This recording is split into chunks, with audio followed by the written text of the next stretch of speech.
भल्या भल्यांना आज बिझनेस उभा करायचा आहे. मी जसं तुला म्हटलं की मे मध्ये साधारण माझा आणि सिद्धूचा वाद झाला. त्यानंतर मला काहीतरी करायचं होतं. मी जॉब बघितला, मला जॉब मिळत नव्हता आणि माझं ना त्या ते 3-4 महिने ना मी खूप विचार करते, मी काय करू शकते, मी काय करू शकते, कसं करू शकते. आणि काय होतं माहिती आहे, जेव्हा आपण वर्किंग असतो ना तेव्हा आपलं माइंड खूप शार्प असतं. ते मला तेव्हा खूप जाणवलं. आणि त्याच्यानंतर आपण संसारात गुंतलो ना की आपल्याला बऱ्याच गोष्टी कळत नसतात, की बाहेरची दुनिया आपल्याला माहिती नसते. तर माझ्या ना बिल्डिंगमध्ये माझी एक मैत्रीण आहे प्रीती म्हणून, आणि ती आणि मी ना वॉक करायचो, म्हणजे करतो, कोविडमध्ये पण आम्ही करायचो. तर ती ना साधारण मला ऑगस्ट-सप्टेंबरच्या दरम्यान ती मला म्हणाली की तिची ऑलरेडी लॅक्मेची अकॅडमीची फ्रँचायझी होती. दादरमध्ये ना तिचं मोठं अकॅडमी होती. ती मला सहज बोलता बोलता म्हणाली की तृप्ती, मी ना आता विचार करते डिसेंबरपर्यंत मला सलून काढायचं आहे लॅक्मेचं आणि ते होईल. सो तू इंटरेस्टेड आहे का, म्हणजे तू मला सेम माझ्यासारखी वाटते, आपण करू शकतो असं. हे ती बोलल्यानंतर मला खूप आनंद झाला. दुसरं सेंटेन्स तिचं होतं की त्याच्यामध्ये 50 लाखाची इन्व्हेस्टमेंट आहे.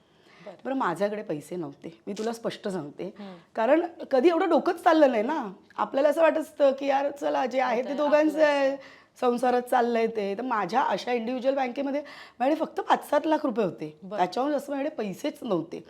बरं, आणि त्या इगो क्लॅश नंतर मी एक ठरवलेलं ना की मी सिद्धूकडे घर चालवायला पैसे नाही मागणार, जे आजपर्यंत मी मागत नाही.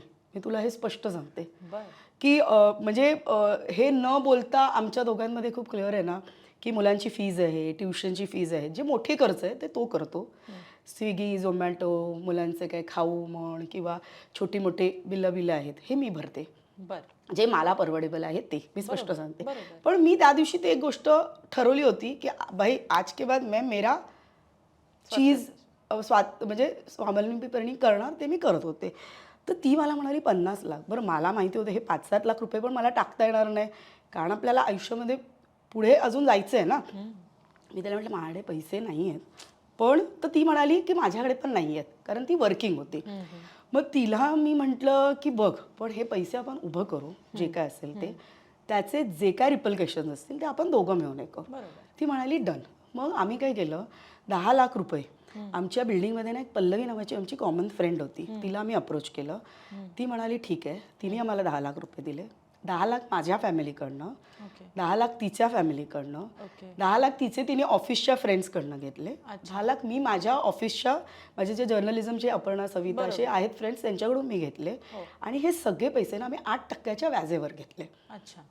आणि आम्ही ठरवलं की आपण हा बिझनेस कसाही उभारायचा. बरं, माझ्यामध्ये ती एक फायर होती की बॉस आता आपल्याला कोणीतरी चॅलेंज केलंय तर आपल्याला काहीतरी करायला पाहिजे, आणि अपॉर्च्युनिटी चालून आली आहे, पैसे टाकायचे पण बघू. आणि काय झालं माहितीये का, ते सगळं ना जुळून आलं. बँकेतनं लोन मिळणं इम्पॉसिबल होतं, कारण माझं काही जॉब नव्हता, त्यामुळे मला बँक लोन देणारच नव्हती. पैसे जमा करायचे म्हणजे माझ्याकडे हेच मार्ग होते की फॅमिली लोन किंवा इंटरेस्ट 8%च्या इंटरेस्टने घेऊ. तसा माझा तो प्रवास लॅक्मेचा सुरू झाला. आणि त्या 50 लाखाच्या इन्व्हेस्टमेंटवर डिसेंबर 2020, 25 डिसेंबर 2020ला आम्ही ते सलून लॉन्च केलं.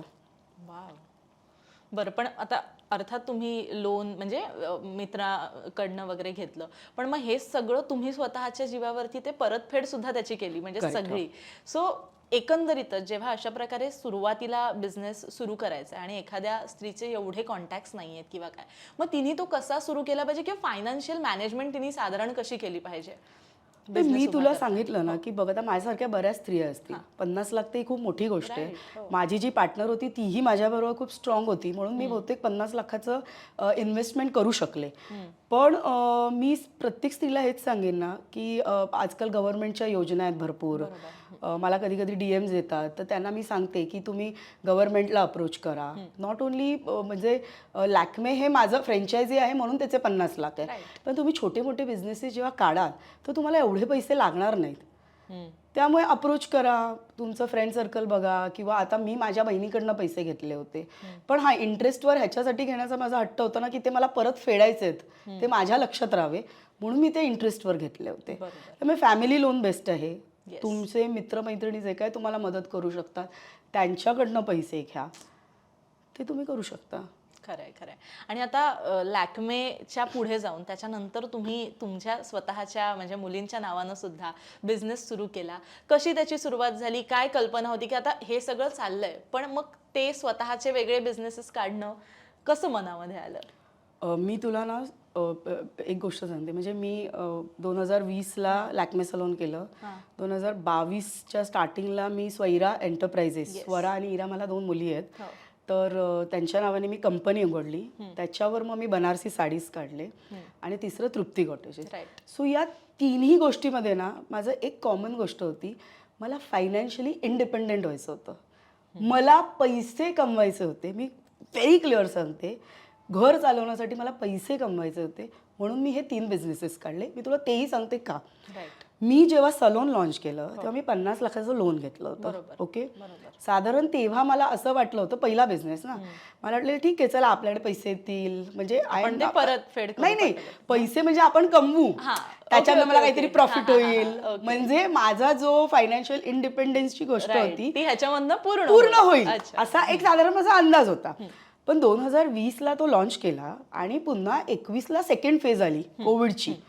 त्यामुळे काय झालं, तो पूर्ण एक हे होता ग माझ्यासाठी, शॉक होता. 50 लाखाची इन्व्हेस्टमेंट, 8% तुला व्याज द्यायचं आहे, सलोनमध्ये कामं करणाऱ्या मुलांची तुला सॅलरी द्यायची, तुला लाईट बिल द्यायचं आहे, प्रोडक्ट्सचे पैसे भरायचे. त्यामुळे ते गणितना खूप वेगळी होती. Very true. तर आणि त्याच्यामध्ये ना म्हणजे मी सांगते ना, मी देवाला, मी स्वामींना खूप मानते आणि मी आजही मला असा काही प्रॉब्लेम आला ना, मी फक्त माझ्या देवाला जाऊन उभी राहते आणि देवाला म्हणते तुम्हाला माहिती आहे, आणि टचवूड माझे प्रॉब्लेम सॉर्ट होतात. तर तोही काळ तसाच होता. आणि ना आमचे जे मालक होते ज्यांना आम्ही रेंट द्यायचो दादरला, त्यांनी जोपर्यंत कोविडला, तुला माहिती आहे सलोन इंडस्ट्री बंद होती, ते 3-4 महिने, राजेश शाह म्हणून त्यांचं नाव आहे, त्यांनी आमच्याकडून रेंट नाही घेतला. दादर सारख्या एरियात. मी आजपर्यंत त्या माणसाला मानते. कधी कधी देवदूत असतात. मी म्हटलं ना तुला, कारण मला अगं डिसेंबरला तू लॉन्च केलंस, मार्चला कसं देणार, 1.5 लाख रुपये माझं भाडं होतं आणि आमच्याकडे पैसे नव्हते दोघांकडे. जे काय 50 लाख रुपये आले ते आम्ही टाकले होते. मग ते शटर खाली करून ते कोणी लग्नाबिग्नाचे ऑर्डर्स आलेत ना की आम्ही घ्यायचो, ते एकदम थोडे पैसे यायचे ग, पण त्यांनी नाही घेतले. तर त्यांचे उपकार ना मी आयुष्यभर विसरू शकत नाही, कारण त्या काळात त्यांनी मला खरंच, त्यांनी पुढेही पैसे मागितले नाही आजपर्यंत.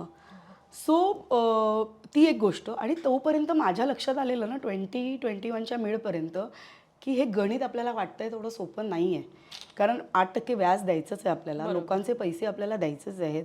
आणि ते फ्रँचायझी मॉडेल थोडंसं तसं आहे की तुम्हाला प्रोडक्ट्स हे ते तुमचं ते चालूच असतं. बरोबर. मग त्याच्यानंतर ना 2021ला मी विचार केला काय करू. एंटरप्राइजेस म्हणजे एक इंडिपेंडंट कंपनी असते, त्यामुळे स्वैरा कोणाच्या नावावर करू असं तसं विचार करत, तर ठीक आहे ना स्वरा इरा, चला आपल्या मुलींच्या नावावर, जे प्रत्येक आई विचार करते तसा मी विचार केला की माझ्या मुलींच्या नावावर मी एक कंपनी काढू. 2021ला मी सहज ती कंपनी काढून ठेवली. त्याच्यानंतर ना मला ती, जसं म्हटलं मी, इंडिपेंडेंट फायनान्शियली ते मला खूप गरजेचं होतं.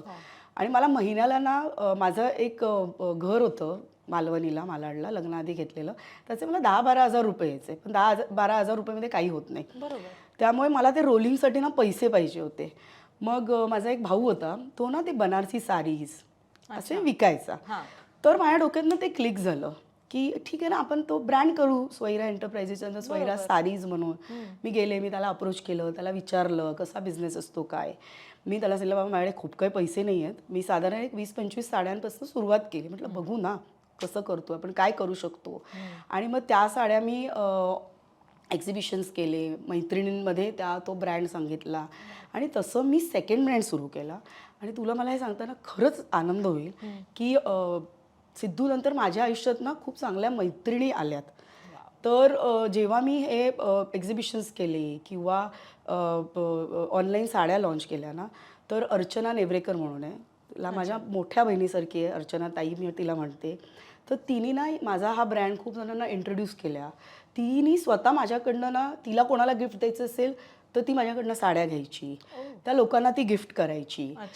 दुसरं लीनाताई, म्हणजे लीना बाळा नांदगावकर, ती बाई आजपर्यंत माझ्याकडनं, तिच्या घरी कुठलंही फंक्शन असू दे, तिच्या महिला गटाचं काही कार्यक्रम असू दे, घरी लग्न कार्य असू दे, ती आज पण माझ्याकडनं 25-50 साड्या विकत घेते.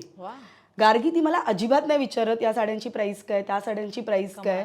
ती घेते, ती गिफ्ट करते आणि ती सगळ्यांना सांगते की हां अशी अशी तृप्ती अक्कलवार माझी मैत्रीण आहे, तिचं आहे हे. आणि ती तर मला ना देवाच्या कृपेने असे खूप चांगले मैत्रिणी मिळाल्या. प्लस माझ्या ग्रुपमध्ये बरेच जण माझ्याकडून पैठणी दुपट्टे घेतात, असे मोटिवेशनल ना लोक भेटले. तर त्यामुळे काय झालं ना 2022 आत्तापर्यंत माझा एक एक्स खर्च आहे ना तो माझ्या या ब्रँडनी चालतो. अच्छा.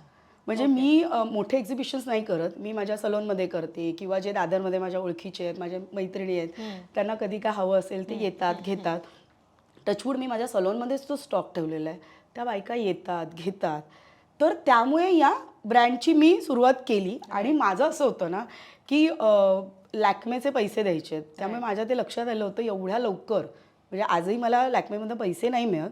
का मी तुला सांगते, कारण तो असा बिझनेस आहे ना, आता सध्या सलोन इंडस्ट्री थोडी डाऊन आहे, तर कधी तो अप आणि डाऊन होतो बिझनेस. बरोबर. जरी आमचे 90% लोन गेलं असलं तरी कधी कधी त्याच्यामध्ये थोडे पैसे कधी टाकावे लागतात. तो बिझनेस अपडाऊन असल्यामुळे सीझनप्रमाणे तो चालतो.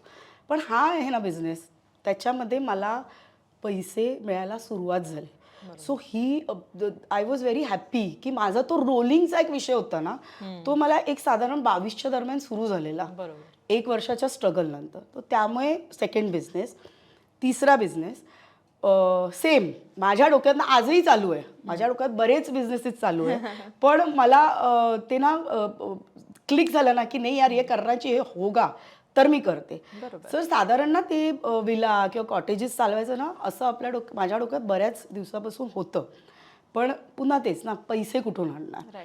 तर माझं मालाडचं घर होतं जे मी लग्नाआधी घेतलं होतं, ते मालवणी अशा ठिकाणी होतं ना, मोठं घर होतं, पण त्याचं भाडं खूप मिळत नव्हतं. तर मला ना तो इन्कम जनरेट करायचा होता. 10चे मी 20, 25, 30 कसं करू शकते. सो ते माझं मंथली अजून सुरळीत होईल ना, असं माझं ते कॅल्क्युलेशन होतं सिम्पल.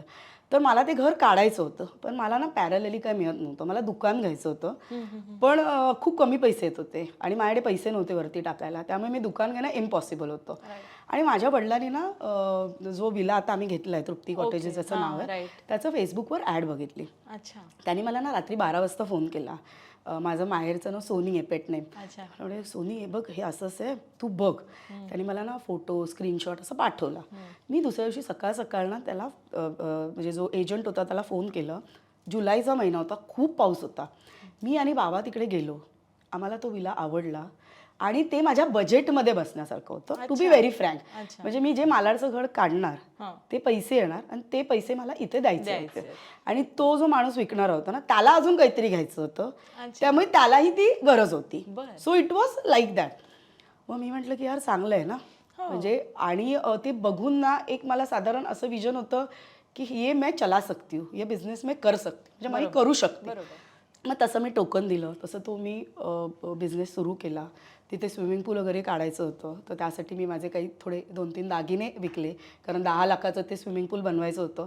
आणि तिथे डिमांडच आहे की तुम्हाला जर स्विमिंग पूल असेल तर लोक येतात, नाहीतर येत नाही. खूप मोठं असं नाही आहे ते, 3.5 गुंठ्याचा प्लॉट आहे तो, त्याच्यामध्ये छोटा बंगला आहे, छोटं स्विमिंग पूल आहे, पण खूप छान आहे. म्हणजे आता जवळजवळ त्याला साधारण वर्ष 1.5 वर्ष झाला, खूप पॉझिटिव्ह रिस्पॉन्स आहे.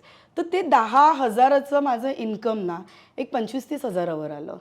सो मला आज महिन्याला जे इन्कम हवं आहे स्वैरा आणि तृप्ती कॉटेजेसमधून, ते मिळाल्यानंतर मी रिलॅक्स आहे. म्हणजे माझ्या पार्ट्या मी करू शकते, माझ्या मैत्रिणींबरोबर मी फिरू शकते, मला जे हवं आहे मी ती शॉपिंग करू शकते, मला आज कोणाला पैसे मागावे लागत नाही, माझ्या मुलांना घेऊन मी फिरू शकते, माझ्या मुलांसाठी मला जर काय घ्यायचं असेल जे माझ्या आवाक्यात आहे ते मी घेऊ शकते. म्हणजे यात असं नाही आहे की सिद्धू मला कधी म्हणाल नाही मी तुला पैसे देणार नाही, तुझं तू बघ. तो माझा एक सेल्फ रिस्पेक्ट आहे आणि मला असं वाटतं त्या प्रत्येक बाईला तो सेल्फ रिस्पेक्ट असावा. तो मला कधीच म्हणाला नाही की मी तुला काही घर चालवायला पैसे देणार नाही. हा माझा हट्ट आहे की आज जर मी कमवते आहे, मी माझ्या पायावर उभी होती आहे, व्हॉट एव्हर पैसे मी कमवते ते मी घरासाठी, ते मी माझ्या मुलांसाठी खर्च करू, हा माझ्यासाठी एक वेगळा आनंद आहे. हा जो सेल्फ रिस्पेक्ट आहे, I am loving that. So I am very happy with it की तो एक एक्स खर्च करतोय, ऑफकोर्स ते मोठी आहेत, मी एक एक्स खर्च करते जे मला परवडेबल आहे आणि असं छान चाललंय. त्यामुळे हे 3 बिझनेस आहे तुला सांगायचं कारण म्हणजे हे 3 लोकांना असं वाटतं अरे काय 5 वर्षात 3 बिझनेस, काय गरज होती, काय गरज होती. तर माझं म्हणणं असतं नाही, मला फायनान्शियल इंडिपेंडंट व्हायचं होतं, मला ते पैसे माझ्याकडे हवे होते. आणि मी तुला गार्गी एक गोष्ट खूप स्पष्ट सांगते की आपण आयुष्यात पैशाचं सोंग नाही आणू शकत, हे मला 20 ते 25 या दरम्यान कळलेलं आहे. त्याआधी मी भरपूर पैसे वाचवलेत, मी सिंगल रूम पासून ते 2 BHK पर्यंतचा प्रवासही बघितलाय, मी सगळं बघितलंय. पण हा जो इंडिपेंडेंट होण्याचा जो प्रवास आहे, आणि तेव्हा मला हे कळलेलं आहे ना की आयुष्यात आपण सगळी ढोंग आणू शकतो, पैशाचं सोंग तू पैशाचं सोंग कधीच आणू शकत नाही.